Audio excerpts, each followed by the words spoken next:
I came to the bank to get a $3,000 loan, but the manager went pale. "Ma'am, your balance is $44 million. Why do you need a loan?" But I had never had that kind of money. When I found out who the sender was, good day, dear listeners. It's Maria again. I'm glad you're here with me. Please subscribe to my channel and like this video. And also let me know in the comments which city you're listening from. That way I can see how far my story has traveled. My name is Sarah Mitchell, and for most of my adult life, I believe that ordinary was enough.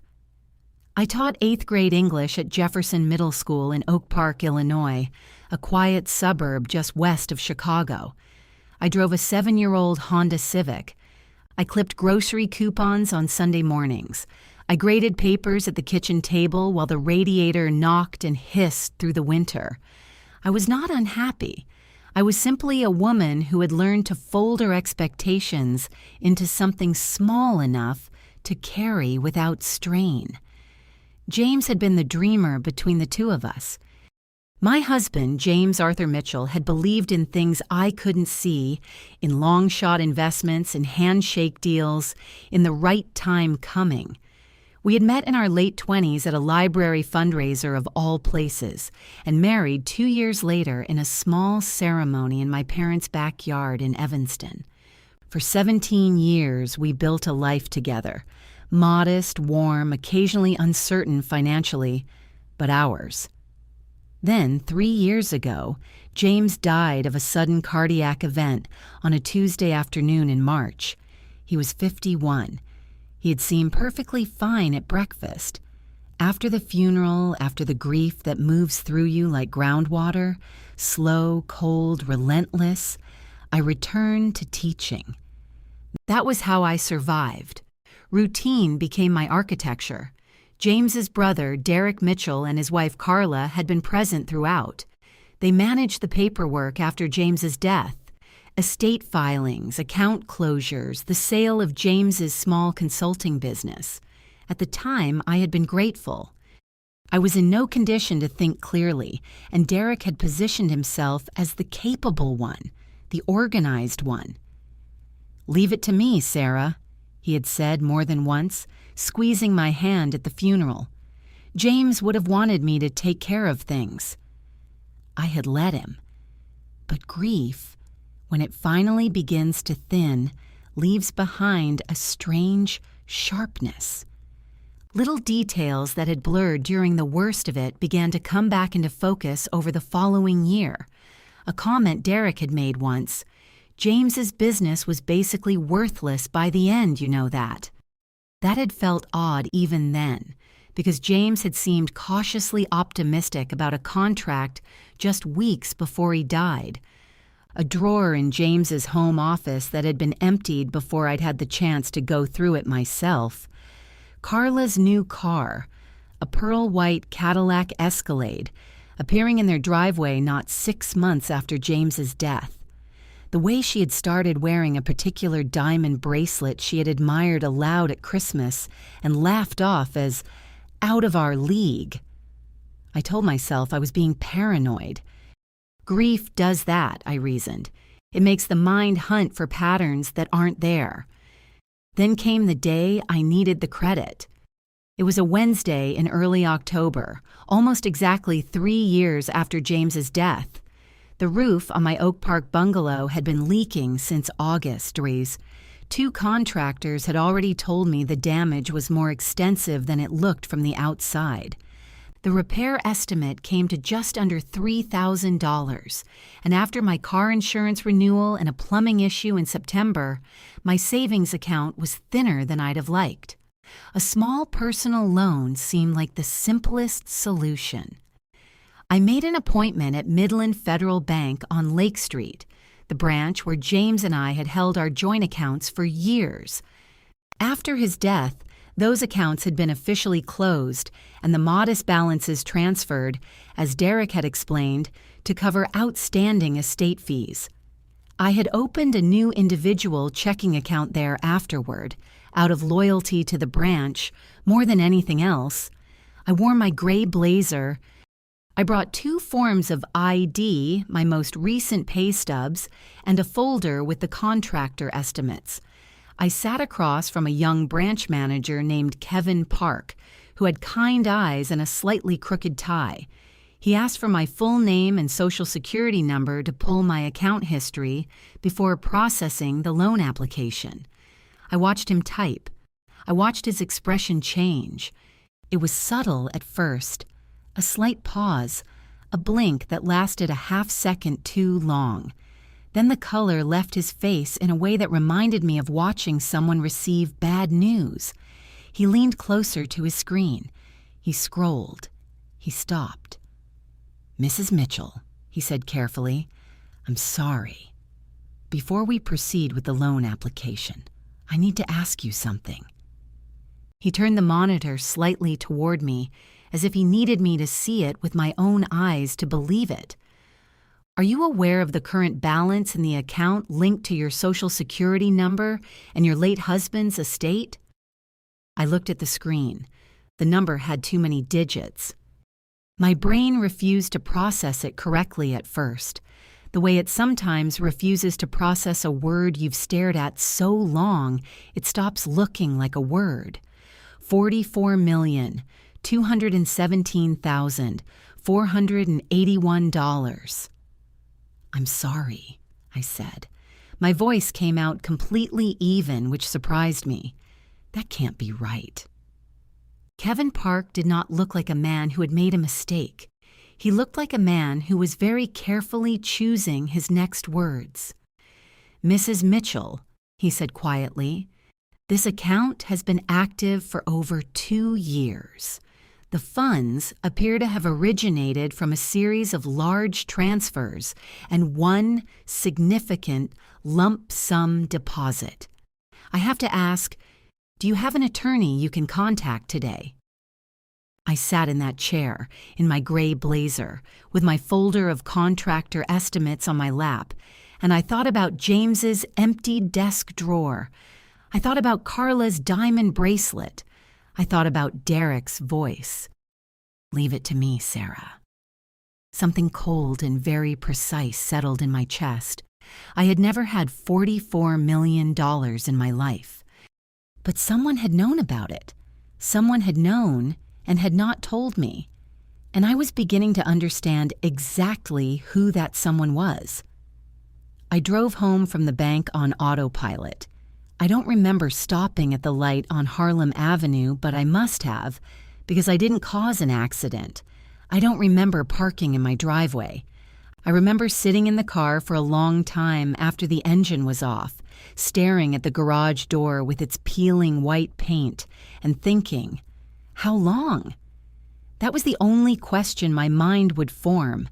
How long had they known? Inside the house, I sat at the kitchen table, the same table where I graded papers, where James and I had eaten 1,000 dinners, and I made myself think slowly and carefully. Panic was a luxury I couldn't afford. Not yet. Kevin Park had given me a printout before I left, discreetly folded into a plain white envelope. He'd also given me the name of the bank's estate and trust compliance officer and suggested again that I contact legal counsel immediately. I had thanked him. I had shaken his hand. I had walked out of that bank feeling like the floor of the world had been quietly replaced with something hollow. Now I unfolded the printout on the kitchen table and smoothed it flat with both hands. The account was not in my name, not directly. It was listed under the estate of James Arthur Mitchell, with Sarah Elizabeth Mitchell designated as sole primary beneficiary, a designation that should have been executed and transferred to me upon completion of the estate settlement. According to Kevin Park, the estate had been formally flagged as pending final distribution for 31 months. 31 months? Nearly 3 years. And in that window, the account had received funds I had never been told existed. I made a list. I am a teacher. Lists are how I organize chaos. What I knew, James had a consulting business. Small, he'd always said, but with potential. Derek had handled the sale of that business after James died. Derek had told me it sold for barely enough to cover the outstanding debts. Derek had given me a single document to sign, a one-page summary of the estate settlement, and I had signed it 2 weeks after my husband's funeral, in a fog of grief so thick I couldn't have told you what day it was. What I didn't know: the actual sale price of James's business, the actual contents of the estate. Whether there had been a will, a real one beyond the basic document Derek had produced, which left personal effects and household contents to me and named Derek as executor. What I suspected: that James's business had sold for considerably more than barely enough, that the money, all $44 million of it, had been sitting in an estate account while Derek and Carla waited. For what? For the statute of limitations on certain claims to expire? For me to simply never ask? The number $44 million sat on that kitchen table between me and everything I had believed about the last 3 years of my life. How many times had I worried about money in those 31 months? How many times had I calculated whether I could afford a new winter coat, whether I should skip the dental visit until spring, whether the leaking roof could hold another season? All while that number existed somewhere, attached to my name, locked away by the careful maneuvering of a man who had stood at my husband's graveside and said, "Leave it to me." I felt sick. And then I felt something that surprised me with its clarity: anger. Not the hot, tearful kind, the cold kind, the kind that doesn't shake your hands, it steadies them. I thought about what I needed. I needed facts before I needed anything else. I needed to know exactly what James's business had been worth, exactly what the estate had contained, and exactly what Derek Mitchell had filed, and not filed, with the probate court in Cook County. I needed a lawyer, but I needed to be careful. Derek was not stupid. He was charming in the way that certain men are charming, effortlessly, strategically, with just enough warmth to disarm. He had managed my grief and my paperwork simultaneously, and I had let him, and that had been my mistake. If I moved too quickly or too visibly, he would know something had shifted. He had already had 3 years to prepare for the possibility that I might one day look too closely. The question was whether he had used that time. I thought about who I could trust. The answer came quickly: Peggy. Margaret Holt. Peggy, to everyone who knew her, had been my closest friend since we'd taught at Jefferson together in our 30s. She'd left teaching 5 years ago to run her own small bookkeeping firm, and she was the most quietly intelligent person I knew. She did not gossip. She did not panic. She thought in straight lines. I didn't call her that night. I needed one night to sit with what I knew before I said it out loud to anyone, because saying it out loud would make it real, and real meant irreversible.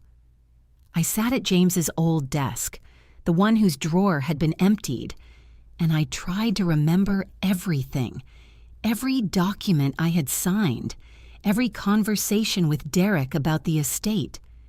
Every time Carla had laughed a little too easily at a dinner table while I ate carefully and watched the grocery budget. By midnight, I had the outline of a plan. Step 1, say nothing to Derek or Carla. Behave exactly as I always had. Step 2, find an attorney. Not a family friend, not anyone connected to James's social circle, someone Derek had never heard of. Step 3, pull every public probate record for James's estate from Cook County. Those records were public. Anyone could request them. Step 4, trace what had actually happened to James's business. The buyer, the sale price, the paper trail. It wasn't a complete plan, but it was a beginning. And for the first time in 3 years, I felt like I was moving towards something instead of simply enduring. I found Linda Voss through the Illinois State Bar Association's referral service. I was deliberate about it. I didn't ask colleagues. I didn't search my own name in connection with estate law. I used a different browser on my school laptop during my prep period, something I'd never done before, and I wrote the number down on a piece of paper I tucked into my coat lining rather than saving it to my phone.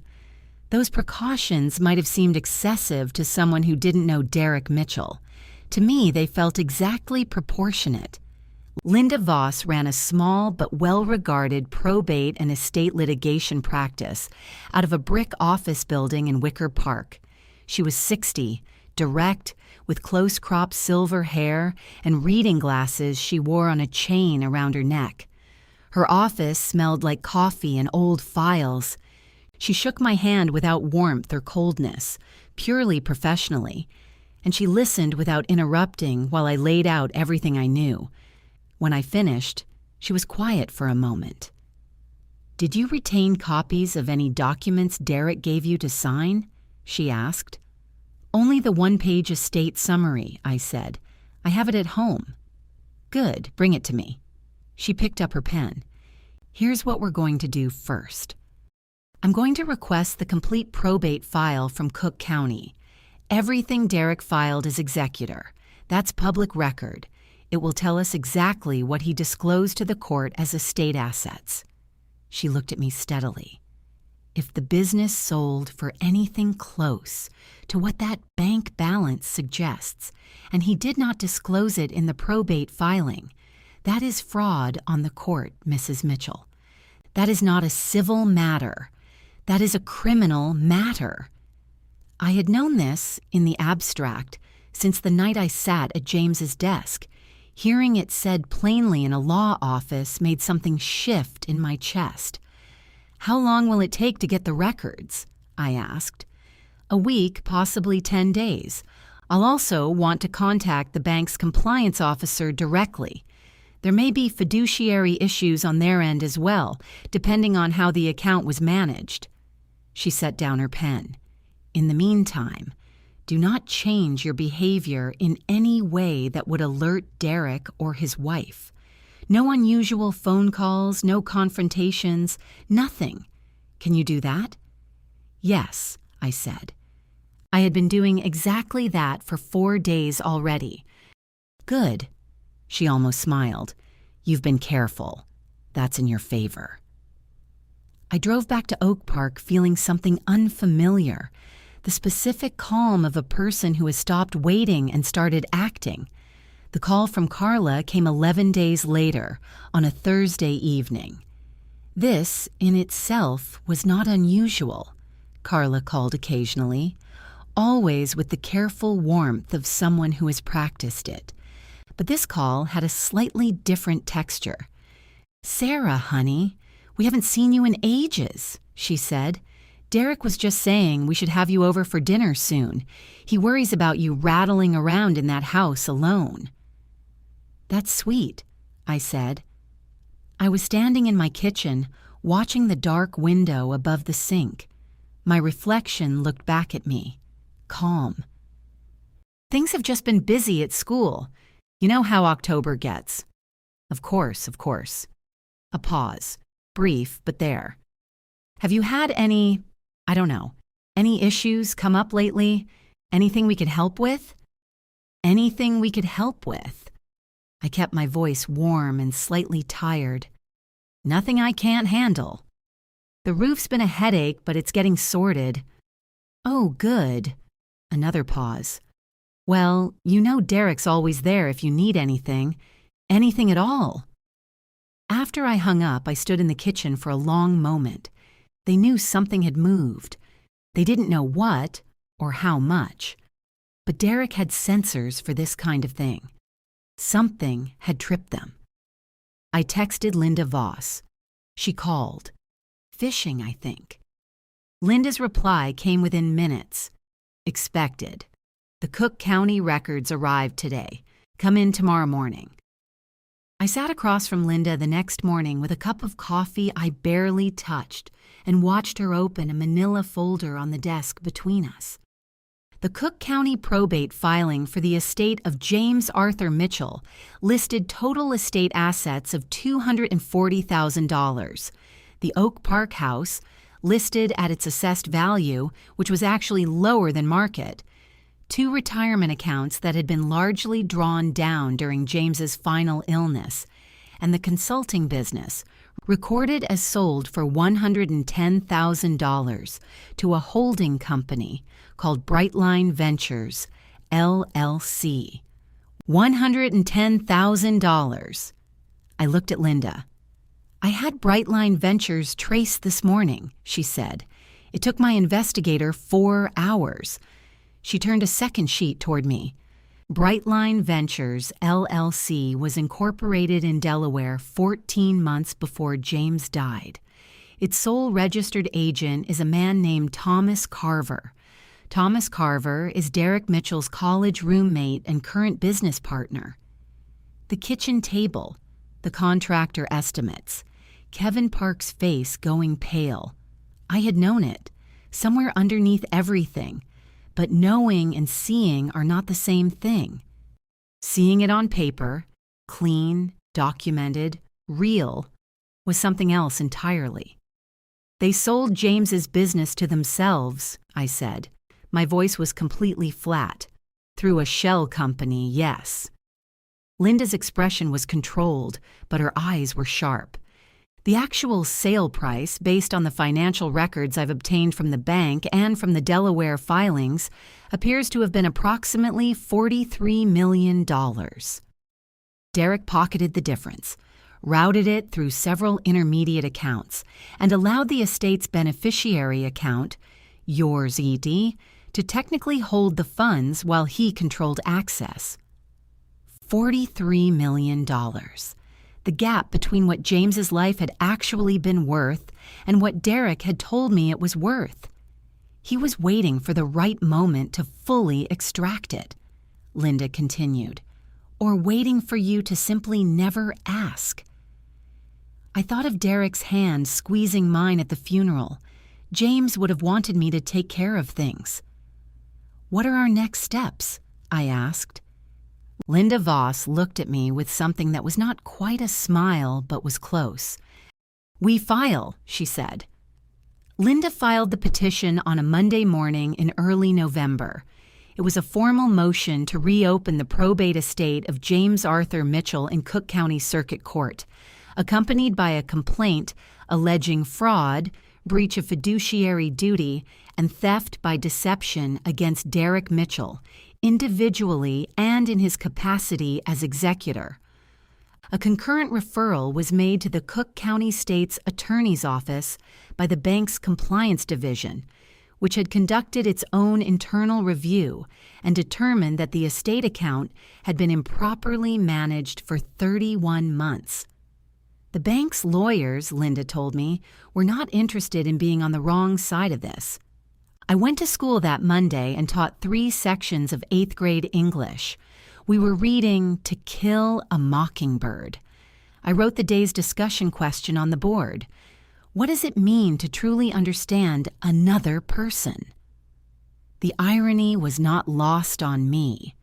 Derek called at 4:47 p.m. while I was still in my classroom gathering papers. I let it ring. He called again at 5:02, again at 5:19. The 4th call came at 5:44 while I was in my car in the school parking lot. This time I answered, Sarah. His voice was different. The practiced warmth was gone. What was underneath it was something I recognize now, controlled, cold, calculating. I think we need to talk. I agree, I said. A pause. He had expected defensiveness, or fear, or apology, not agreement. What you're doing, he said carefully, is going to hurt a lot of people, including yourself. James wouldn't have wanted this. Which part? I asked. The part where his estate was defrauded, or the part where his wife found out? Silence. "You don't understand the full picture," Derek said. "There are things about James's business, about where that money came from, that you don't know. Things that could become very uncomfortable for his memory if this becomes public. For you. For his memory. He was threatening James. A dead man. My dead husband." "Derek," I said, "my attorney is on the other line. I'd suggest you contact yours." I hung up. 2 days later, a man I didn't recognize rang my doorbell at 7 in the evening. He was heavy-set in his 40s, wearing a jacket that was slightly too casual for the weather. He handed me a plain envelope and left without speaking. Inside was a single-typed page. It was not exactly a legal document.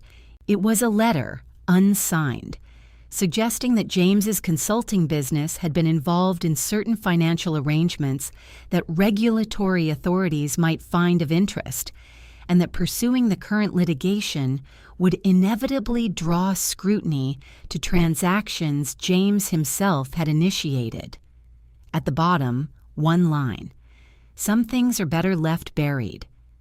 I photographed the letter with my phone, emailed the image to Linda, put the original in a Ziploc bag, and called Linda's cell. "This is obstruction and attempted witness intimidation," she said before I had finished describing it. "Bring it to my office tomorrow. This letter just became exhibit number 1 in a motion for emergency protective order." The protective order was granted by the end of the week. When Derek appeared at the courthouse for the emergency hearing, the first time I had seen him in person in 4 months, he looked older. There were shadows under his eyes, and his suit was slightly rumpled in a way that the Derek I knew would never have permitted. Carla was not with him. His attorney, a man who looked expensive and unhappy, spoke in low, urgent tones, while Derek sat rigid and staring at a point above my head. I sat beside Linda and kept my hands still in my lap. The judge granted the protective order. She also issued a formal freeze on all accounts associated with the estate pending resolution of the probate fraud complaint. Derek's attorney objected twice with increasing desperation. The judge overruled him both times without visible effort. Outside the courtroom in the marble corridor, Derek walked past me without speaking, but at the elevator he stopped and looked back. His expression was something I had never seen on him before, raw, stripped of the performance. "You have no idea what you've started," he said. "I know exactly what I've started," I said. The elevator doors opened and he stepped in and was gone. That Friday, I drove to a small inn in Door County, Wisconsin, a place James and I had stayed once, early in our marriage, in a room with a window that looked out over Green Bay. I took 3 days. I did not grade papers. I walked along the water in the cold November wind and ate fish chowder at a diner with fogged-up windows and slept more soundly than I had in 3 years. I was not finished, but I had earned 3 days. I came back from Door County on a Sunday evening to find 2 things waiting for me. The first was a voicemail from a number I didn't recognize. A man's voice, pleasant and businesslike, identifying himself as a representative of a private mediation firm, acting on behalf of interested parties in the Mitchell estate matter. He said that his clients were prepared to make a significant and immediate settlement offer to resolve the dispute quietly, outside of court. He used the phrase mutual benefit 3 times. He left a number. The second was a card tucked under my front door, handwritten in Carla's looping script. "Sarah, please. This is getting out of hand. Let's talk. Just the 2 of us. Call me." I stood in my entryway with my overnight bag still on my shoulder and considered both of these things. A settlement offer, delivered through an intermediary to my home address on a Sunday. That was not the behavior of people who believed they were on solid legal ground. That was the behavior of people who were beginning to calculate their losses. I set the card on the kitchen counter. I did not return the voicemail. I called Linda first thing Monday morning. She had already received a formal settlement inquiry through Derek's attorney, a proposed figure she described as substantial but substantially less than what you're entitled to, and contingent on a non-disclosure agreement that would effectively prevent you from cooperating with any criminal investigation. In other words, I said, they want me to take money and be quiet. Correct, Linda said. I recommend declining. Agreed, I said. The quietness in my own voice still surprised me sometimes. 3 months ago, I had been clipping coupons and worrying about a leaking roof. And yet somehow this absolute stillness at the center of everything felt more natural to me than I would have predicted. Perhaps it was because I had already survived the worst thing. James's death had been the worst thing. Everything since then was simply a matter of deciding who I was going to be afterward. I had lunch with Peggy that Wednesday at a Vietnamese restaurant on Division Street that we'd been going to since our teaching days. I had told her the essentials 3 weeks earlier, watching her face go from confused to appalled to quietly furious on my behalf. Now I told her the updates, the court filing, the protective order, the settlement offer. Peggy set down her chopsticks. They sent someone to your house on a Sunday, she said. Yes, to offer you a bribe. A settlement. But yes. She looked at me for a long moment. Peggy had a quality I had always admired. She never performed her emotions. What you saw was what she actually felt. Right now, what I saw was a particular kind of steady, warm anger. What do you need? She asked. I need someone who knows I'm not crazy, I said. Someone who knew James. You're not crazy, she said immediately. And James, she stopped. James talked about that business in the last year before he died. He told Richard once that he thought something big was coming through, some contract or acquisition. He was being cagey about it, the way he got when he didn't want to jinx something. But he wasn't describing a failing business. She looked at me steadily. I should have said something sooner. I didn't realize it mattered. It matters, I said. Peggy had already spoken with her own attorney about whether she could provide an affidavit as to James's statements before his death. The answer had been yes. She had been composing it for 2 weeks, waiting for me to ask. I reached across the table and put my hand over hers. Thank you, I said. Don't thank me, she said. Just win. The weeks that followed had a specific quality to them. Watchful, almost suspended. Linda updated me twice a week. The Cook County State's Attorney's Office had opened a formal criminal investigation. The Delaware Attorney General's Office had been notified regarding Brightline Ventures, LLC. Derek's attorney had filed 3 separate motions to delay proceedings, all denied. Carla had retained her own separate counsel, which Linda said was a standard move when co-conspirators began to calculate individual exposure. I taught my classes. I graded my papers. I ate dinner at the kitchen table where James and I had spent 17 years of evenings. Sometimes I talked to him, which I knew was something people do and nothing to be embarrassed about. You knew what that business was worth, I thought. Didn't you? You were going to tell me. You were going to come home from work one ordinary day and tell me. Outside, December was settling over Oak Park with the quiet authority of a Midwestern winter. I watched snow sift past the kitchen window and felt, underneath the waiting, something I hadn't felt in a long time. Ready. They came on a Saturday in mid-December. I was in the backyard clearing dead leaves from the garden beds when I heard the knock at the front door. I came around the side of the house still wearing my gardening gloves and found Derek and Carla standing on my porch. No attorney, no intermediary, just the two of them. Derek in a cashmere coat I had never seen before, Carla in a long charcoal wrap with her hair done carefully, holding what appeared to be a bottle of wine. Sarah. Derek's smile arrived a fraction of a second too late. We were in the neighborhood. We thought, it's been too long. I looked at them. The bottle of wine, the careful hair, the cashmere coat. Come in, I said. I did not offer them seats in the living room where James's photograph still hung on the walls. I brought them to the kitchen and stood at the counter, still in my gardening gloves, which I had not removed, a small and deliberate thing. I did not offer coffee.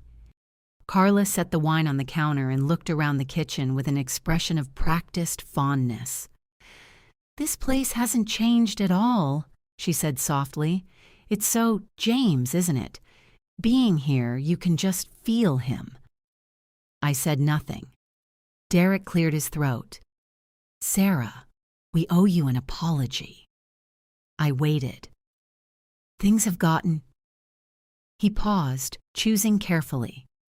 "There have been some misunderstandings about the estate, about how certain things were handled. I'll be honest with you, there were decisions made that, in retrospect, were not communicated the way they should have been. But Sarah—" And here he leaned forward slightly, his voice shifting into the register I recognized from the funeral, warm and weighted with assumed intimacy. "You have to understand the position I was in. James's business had some financial complexities that weren't entirely clean. I was trying to protect you. I was trying to protect his memory." "From what?" I asked. "From scrutiny he wouldn't have wanted. There were investors, arrangements. If everything had come to light in the way you're now forcing it to, James's reputation would have been—" "Derek," I said. He stopped. "James's business was sold to a shell company that you controlled for approximately 4% of its actual value. The difference, $43 million, was routed through accounts you controlled while I was teaching 8th graders and worrying about my roof." I peeled off one gardening glove, then the other, slowly. "You didn't protect me. You stole from me, and you used my grief to do it." The warmth left Derek's face as completely as water leaving a glass. "You're making a serious mistake," he said. His voice was quiet now, very quiet. "The people I've worked with, the investors in that business, they don't respond well to public exposure. You could find yourself in a situation that's much more difficult than a leaking roof." There it was, not quite a threat and not quite not one. Carla put her hand on Derek's arm, a restraining gesture, and turned to me with an expression that was almost maternal. "Sarah, honey, we're family. We've always been family. Whatever has happened, whatever mistakes were made, we can fix this between us, without courts, without lawyers, without this becoming something public and ugly and painful for everyone." Her voice dropped. "James would have hated this. You know that. He would have wanted us to sit at this table and work it out." James. They kept using James. Something moved through me, a cold, clarifying wave. "You're right," I said, "that James would have hated conflict. He was a gentle person." I looked at Carla directly. "He also worked for 15 years to build something valuable, and you took it. You used me and you used his death, and now you're standing in his kitchen using his name, and I need you to leave." The silence was very complete. Derek's jaw tightened. For a moment, just a moment, I saw something in his eyes that was not calculation, but something rawer, something that might have been a man who understood, finally, that a door had closed. Then the mask went back up, He buttoned his coat with precise, controlled movements. "You'll regret this," he said. Not loudly, not dramatically, just flat and certain, which was worse. They left. I stood in the kitchen until I heard their car pull out of the street. Then I sat down at the kitchen table, and I let myself feel it. The fear I had held at bay through the entire conversation. My hands were shaking very slightly. My heart was going hard in my chest. The word regret sat in the room like something physical. I was frightened. I sat with that for several minutes. I did not push it away or talk myself out of it or look for reasons it wasn't real. The fear was real, and Derek was not a safe man, and the investors he had mentioned were not an empty threat. But I thought about what Linda had said 3 months ago in her office on the first morning. "You've been careful. That's in your favor." I thought about Peggy's face across the restaurant table. Just win. I picked up my phone and texted Linda. "They came to my house today. I'll tell you everything Monday. No agreement. Not now, not ever." Then I got up and finished clearing the garden beds in the cold December afternoon, and I felt the fear sharpen into something that fueled rather than paralyzed. They had come to my house, uninvited, unannounced, with wine and warmth and James's name in their mouths. They were afraid of me. Good. The evidentiary hearing was scheduled for the second Tuesday in February. Linda had spent 6 weeks preparing for it with the kind of methodical intensity that I imagined she brought to everything. Cross-referencing financial records, coordinating with the state's attorney's investigative team, and preparing a chain of documentary evidence that she described, with characteristic understatement, as very thorough. Derek had now retained 2 attorneys. Carla's attorney had filed a motion to separate her case from Derek's, arguing she had limited knowledge of the financial arrangements. The motion had been denied.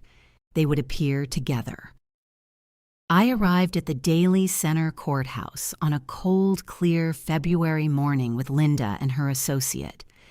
I wore a dark navy suit, simple, professional, the one I wore for parent-teacher conferences. I had slept well the night before, which I had not expected. I had cooked dinner. I had read for an hour before bed.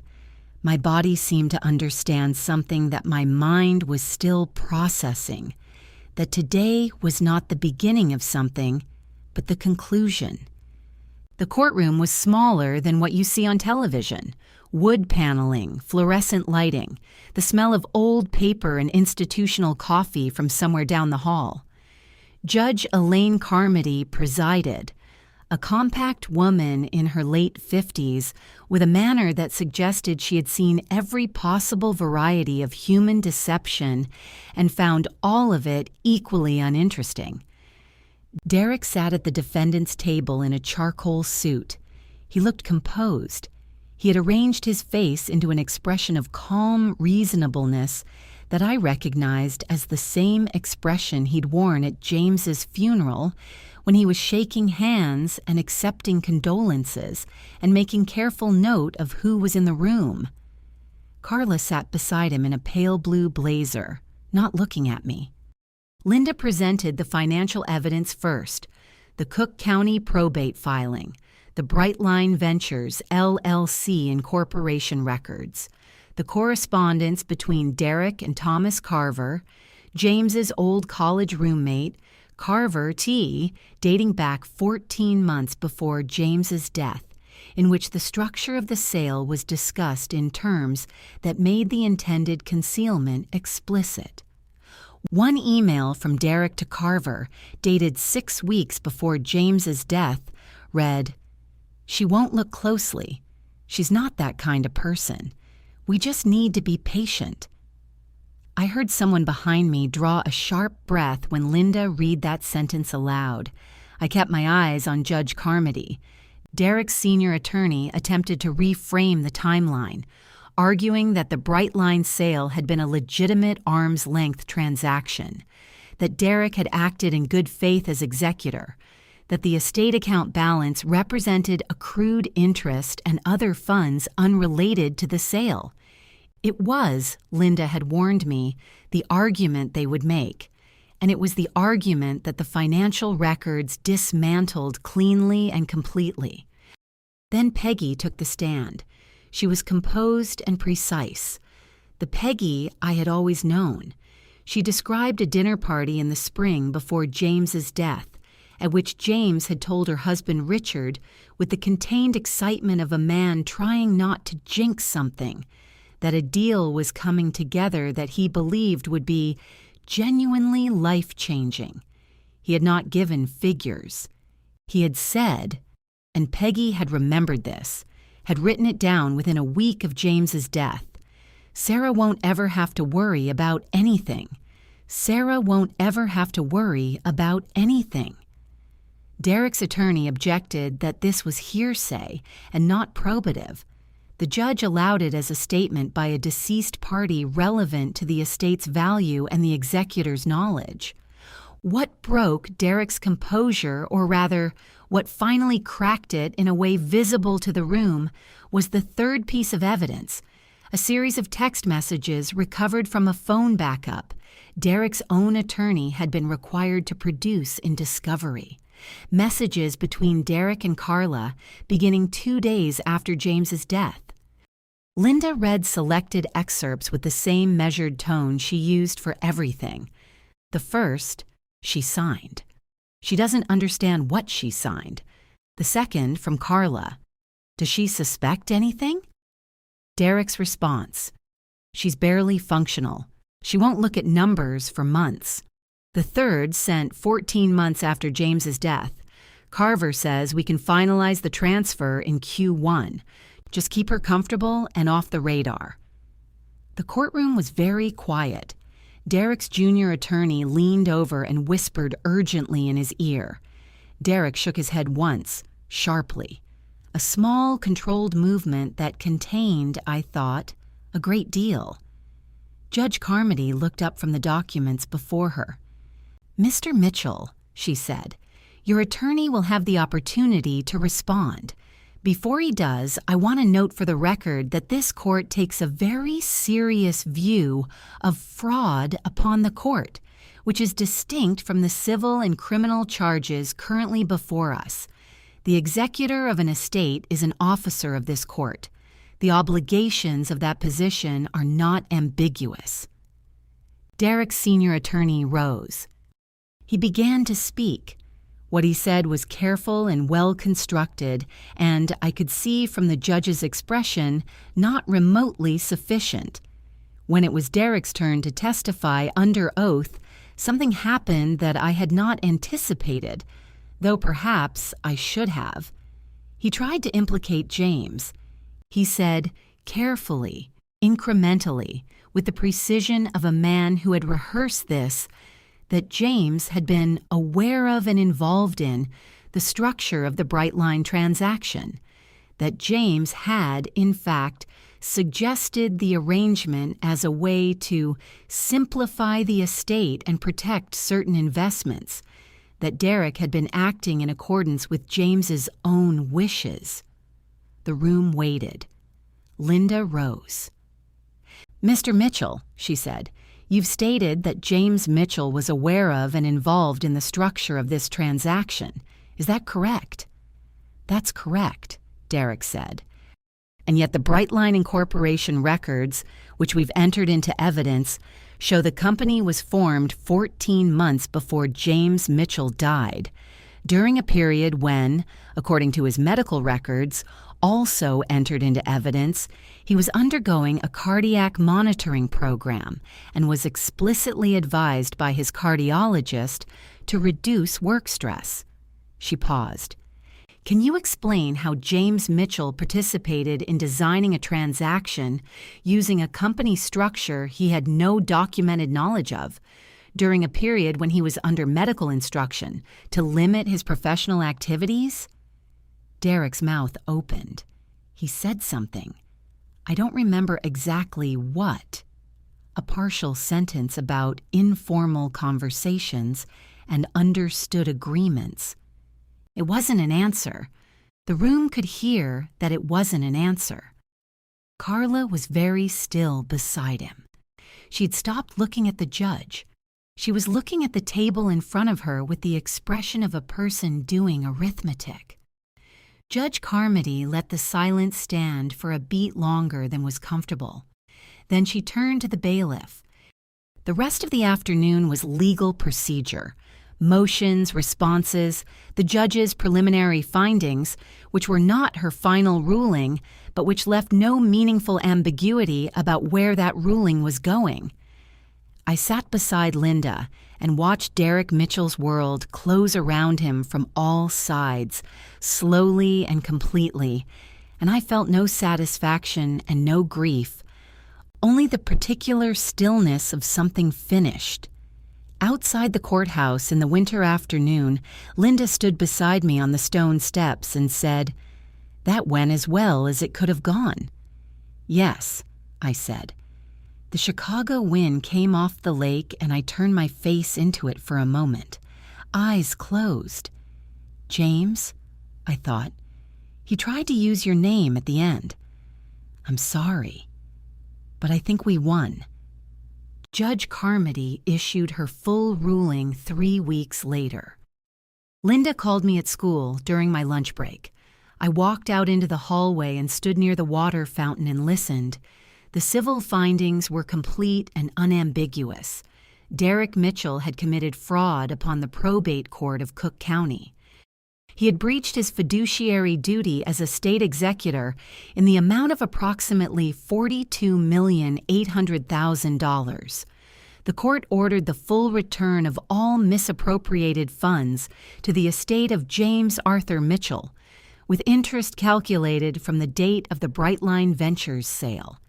It further ordered that all assets Derek Mitchell had acquired in the 3 years following James's death, including his primary residence in Lincoln Park, a vacation property in Michigan, and 3 investment accounts, be subject to immediate seizure pending satisfaction of the judgment. The final line, which Linda read slowly, the court found sufficient grounds to support the concurrent criminal referral and forwarded the matter in its entirety to the Cook County State's Attorney with a recommendation for prosecution. "Sarah," Linda said, "are you there?" "Yes," I said, "I'm here."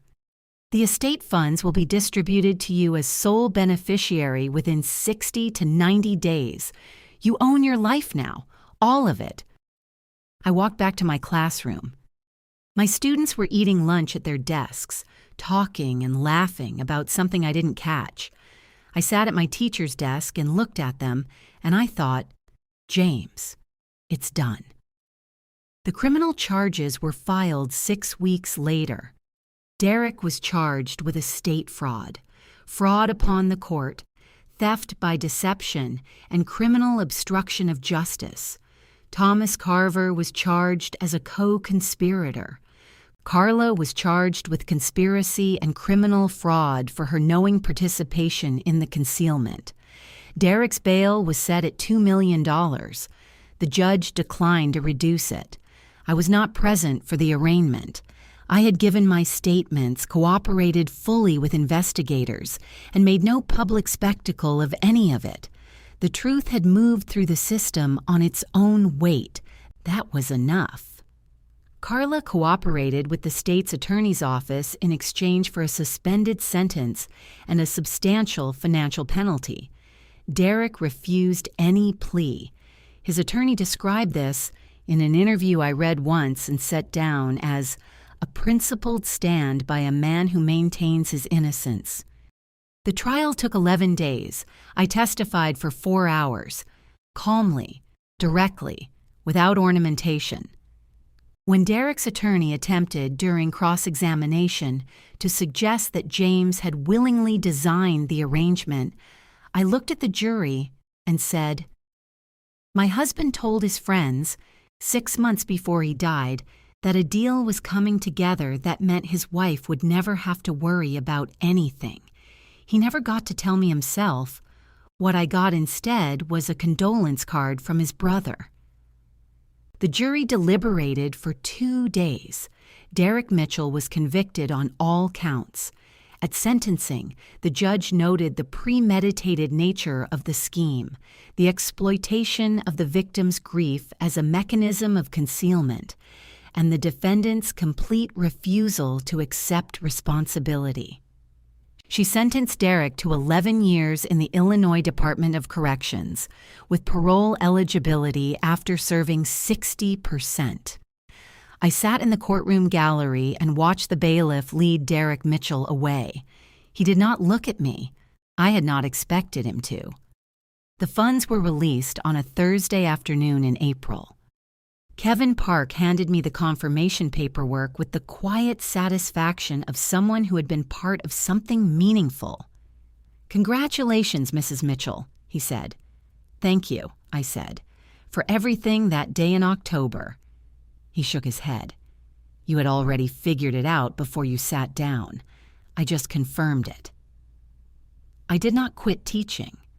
Linda herself said, with characteristic directness, "You don't have to keep doing anything you don't want to do." But I had never taught because I had to. I had taught because 8th graders reading To Kill a Mockingbird for the first time were one of the consistently worthwhile things in my experience of the world, and $44 million did not change that. What I did do was build a life with intention rather than necessity. I had the roof repaired. This remains one of my most specific satisfactions. I established a scholarship fund in James's name at the University of Illinois for first-generation business students, with only his name attached, not mine. I bought a 1920s Craftsman with a back garden and planted things that wouldn't be fruitful until next year. I took 6 weeks in Italy alone and did not apologize for the solitude. Linda sent me a Christmas card with one line: "Merry Christmas to the most careful client I've ever had." I pinned it above my desk. Derek served his sentence in Central Illinois. The Lincoln Park house sold at auction. His professional reputation ceased to exist. Carla's financial penalty consumed everything she'd accumulated. She moved to a small apartment somewhere I'd never had reason to visit. I wished her no further harm and found I thought about her very little. A year later, I sat in my back garden watching the apple tree I'd planted push out its first blossoms. I thought about James, about the deal he'd been building. The ordinary Tuesday he didn't come home from. You were going to change everything, I thought. You changed it anyway, just differently than you planned. I drank my coffee and let the morning be what it was. If something in your life doesn't add up, look. Ask the question you're afraid to ask. What would you have done in that bank chair? Tell me in the comments.